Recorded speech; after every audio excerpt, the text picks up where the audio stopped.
Good afternoon. We're here in Barcelona, Spain for the ESMO 2024 Annual Congress. I'm joined by Dr. Enrique Grande from MD Anderson in Madrid today to discuss the NIAGRA trial that was presented at the conference and some other evolution in the perioperative and advanced urothelial carcinoma space that we've seen during this conference. Welcome, Dr. Grande. Hello, how are you? Good, doing well. Thank you for joining us today. Thank you. So what were your impressions of the NIAGRA trial? Can you give us kind of a rundown of the trial design and the findings and where you see this fitting into the current space? Well, the NIAGRA trial is the first phase 3 global pivotal trial, registration trial that is offering an impact in overall survival when we are combining chemotherapy plus an immune checkpoint inhibitors such as durvalumab. So patients with muscle-invasive bladder cancer patients from T2, T3, T4 or N1 were able to be recruited in this trial. There was a particular inclusion criteria that comes to attention, and it was the creatinine clearance. So this is above 40 milliliters per minute. So they are not really using the traditional Galsky criteria to identify these patients. Thus the patient received 4 cycles of GemCis or GemCis plus durvalumab, followed by cystectomy, followed by durvalumab in the experimental arm.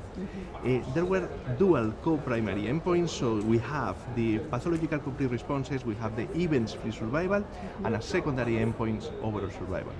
The most important findings, the overall survival, hazard ratio 0.75 for overall survival gaining. I think this is practice changing, and I think we will need to add the combination of chemo plus durvalumab followed by durvalumab in the adjuvant setting in our armamentarium. Yes, yeah, for the time being, and as there are other perioperative trials expected to read out in the next year or so, namely the EV Pembro in cisplatin eligible and cisplatin ineligible patients, and then we're looking towards the Energize phase 3 trial as well. So. Absolutely, and don't forget those the Volga trial, EV plus Durva plus Durva Treme. You know that hopefully the field of perioperative treatment it's gonna dramatically change in the next couple of years, I would say. Yes, and then, so what I think one of the questions that has come up with the NIAGRA trial and these other perioperative trials is, you know, are we overtreating some patients with the adjuvant component, and how much is the benefit from the neoadjuvant versus the adjuvant component of the regimen? Well, I think we are definitely overtreating patients, but in both, in the neoadjuvant scenario and in the adjuvant scenario. We need new tools. We need new tools to identify patients that will be more likely to respond first, and we will need new tools to identify those patients that will never relapse after the cystectomy. You know, ctDNA may be one of these new markers that we have.